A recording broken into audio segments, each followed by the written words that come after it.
think there's so much about this environment right now that is sending signals to people that they don't count. A lot of times in locker rooms, guys talk about everything, but guys don't talk about politics. How do we hold people like yourself accountable for when my son, who's 2.5, when he becomes 10 and 12 and 15 in CP, when his son and daughter become a little older, so that they can live a better life? How do we hold them accountable now? Thank you all for joining us today. My name is CJ McCollum, and I'm the executive board member at Social Change United Fund. This conversation is obviously extremely important for us as we get closer and closer to the election. Although our guests need no introduction, we have a Hall of Famer. He's co-founder and board member at the Social Change Fund United, leader on and off the court, Chris Paul. Next up, we have Madam Vice President Kamala Harris, a graduate of Howard University and the first black woman elected as district attorney in the state of California. MVP, has been a trailblazer her entire career. She serves as Vice President of the United States of America, the first woman to ever sit in her position. She has worked to bring people together to advance opportunity, deliver for families, and protect fundamental freedoms across the country. Welcome, MVP.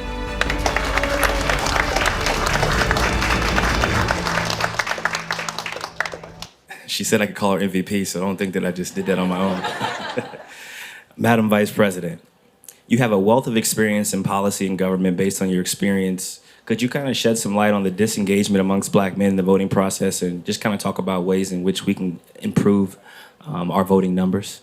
I think there's so much about this environment right now, and it has been this way for a while, that is sending signals to people that they don't count, or that if they put themselves out there, it will not make a difference, it will not have effect. There are forces that I think are at play to try to make people feel small, that if they engage in the system, they cannot have impact. And the work that you all have been doing through this organization and using the voices through your celebrity, through, of course, your incredible talent, it really matters. And it's not without risk, especially in this environment. So I just want to start by thanking you. We have a nation that considers itself rightly a leader in the world.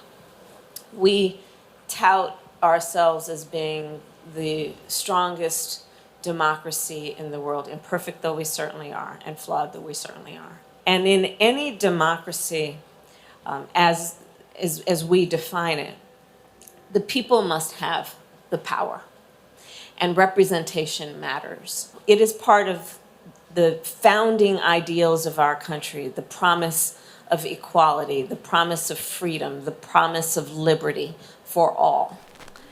And we know we still have a whole lot of work to do in that regard, especially when we look at the condition of black men in America. We still have so many disparities based on, and I'd like to talk about some of these issues, based on access to wealth, access to opportunity, the ability to jump over obstacles that are systemic, that are rooted in the racism that has influenced policy. And so that is how I think about it overall in terms of how we should be thinking about then the details of what we need to address. Thank you. Thank you. That was beautifully said. CP, you've done a lot of great work in the community, obviously back in Carolina, but also alongside HBCUs. Can you kind of speak to why this has been important to you and in ways in which you've tried to kind of unite the black male vote in general? I find it to be very important, especially for black men, because there's so much that we don't discuss, we don't talk about, right?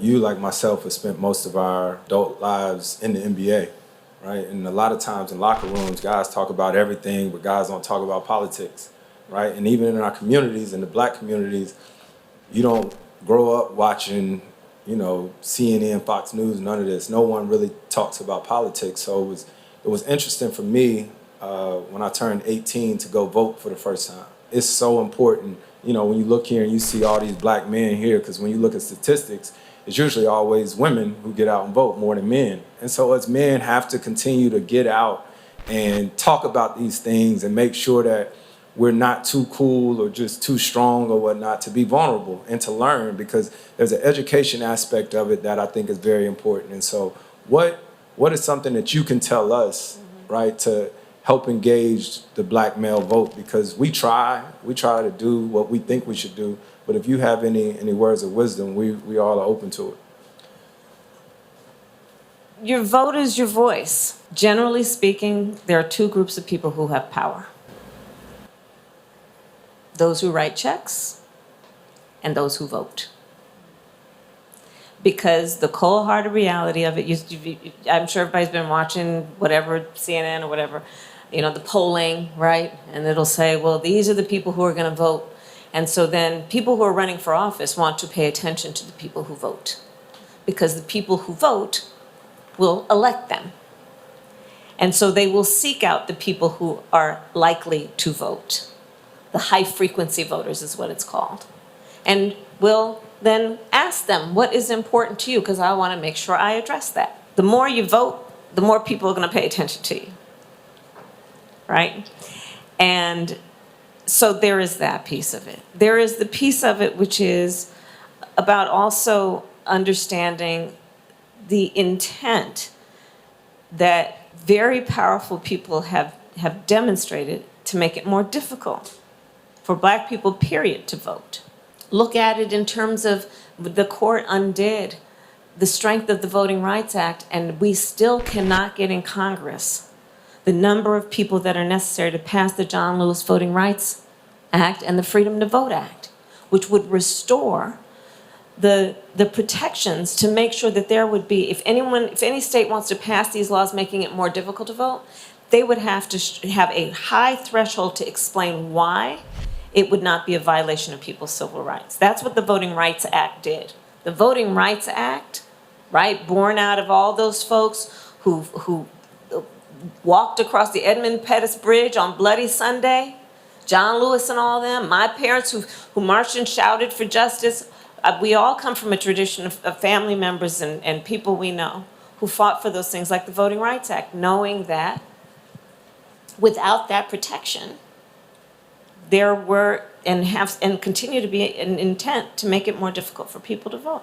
Look at what happened in 2020. We had extraordinary turnout in the midst of a pandemic, and thereafter you saw these laws being passed to make it more difficult to vote.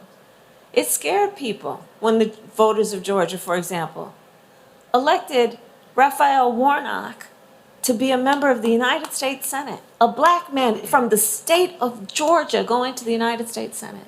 That scared people. So another point to be made then is not only is your vote important to receive the attention of the issues you care about, there is the point that is also about challenging folks to understand there are people who are trying to make it so that you don't vote. There are people that are counting on you to not vote. There are people who are trying to suggest to you that your vote doesn't matter.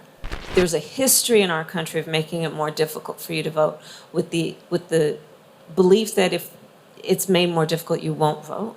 And so therein, let's issue the challenge, which is don't let anybody silence you. See what's happening, see the game that's being played.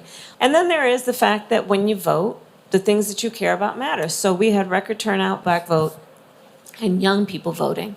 Those are the voters that then elected Joe Biden to be president and me to be vice president. And then we came in caring about, for example, as a proud HBCU graduate, what we need to do to better fund our HBCUs, knowing those are centers of academic excellence, but don't have the resources that a lot of the others, don't have the endowments that a lot of the other universities have.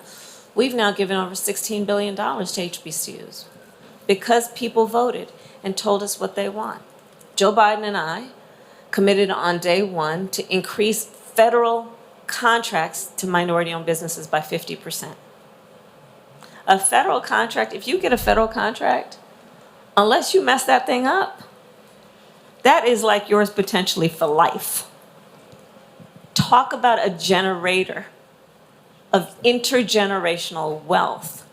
Because people voted, we said that we're going to remove barriers to access to capital around SBA loans as it relates to people who were previously incarcerated. We decided that we needed to deal with marijuana, because basically nobody should have to go to jail for smoking weed. And we have now issued 4 times more clemency than Trump ever did. And we are changing marijuana on the schedule. So instead of it being where it had been, which it was to be compared to heroin, it's now from Schedule 1 to 3, which means it would be at the same level as basically like Tylenol, codeine. Because people voted. Because people voted, we've taken on the issue of Black maternal mortality, which impacts Black men as much as it does women. Of course, they are the fathers They are the brothers. They are the sons. The point being that your vote matters and it actually produces results. There are people who are trying to make it so that you don't vote. And when you vote, in people pay attention. Oh, you're voting. I better listen to you and find out what you care about. I just want to follow up because you touched on so many points, including the political distrust that we have as a society, not just Yeah. black men, but Right. all of us in general. One of the things we want to know about is ways in which we can hold political leaders accountable for their actions going forward. Obviously, the vote matters, right? 118 days from now, we're going to have the election. But how do we hold people like yourself accountable going forward so that we can have success not only 118 days from now, but for when my son, who's 2.5, when he becomes 10 and 12 and 15 in CP, when his son and daughter become a little older, so that they can live a better life? How do we hold them accountable now? Well, elections are one of those ways, right? Because there are elected leaders, in particular in the state of Florida, who are advocating to not teach America's full history. Hold them accountable, vote them out of office. The people who are in elected office make profound decisions about that 2-year-old baby and what their life will be like and what their children's life will be like. Profound decisions. I think another question would be, of course, I Will Vote and all these different organizations do a great job of trying to educate people and meeting them where they are and teaching about the statistics and all the different things going on. For our Social Change Fund and other organizations out there, what type of advice would you give us on how we can engage, black male voters just a little bit more? Well, I'll start with this. There's a profound amount of mis and disinformation. And the leaders here in this room have extraordinary platforms to talk with a lot of people who trust you and trust you to give them accurate information. There is so much work to be done to make sure that people are just operating with accurate facts or telling people where to go to find out, are they registered to vote? One of the things that's happening in the states around these laws to try and make it more difficult is they're closing polling places. So we want to make sure that, one, people go to the website and actually just make sure they're registered and that they know where to vote in case that has changed. We need to get correct facts to people. And then, again, to remind people, don't let anybody silence you. We cannot be silenced. There's too much hard work that has happened by those who came before us for us to fall prey to cynicism, especially from people who are intentionally trying to convince us that we don't matter. That was great. I don't have much else to say after that. I want to thank you, MVP, for this thoughtful conversation. CP, I know you've been traveling a lot, so thank you for showing up as well. And for all of us, I think it's our duty, it's our job to figure out ways to make this world a better place. And it starts with spreading the right type of information. It starts with encouraging our friends, our peers, our neighbors, those we care about to vote, and telling them why they should vote. And I think it's also important that everybody understands that every vote matters. I think, I grew up in a neighborhood where we didn't always think our vote mattered. And as we've gotten older, as we've grown, as we continue to educate ourselves, we realize that is one of the ways in which they get to the black man, is telling them that his vote doesn't matter.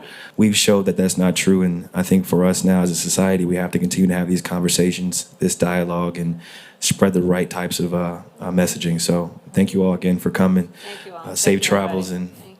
And Thank you. that's all, folks. Thank you. Thank you.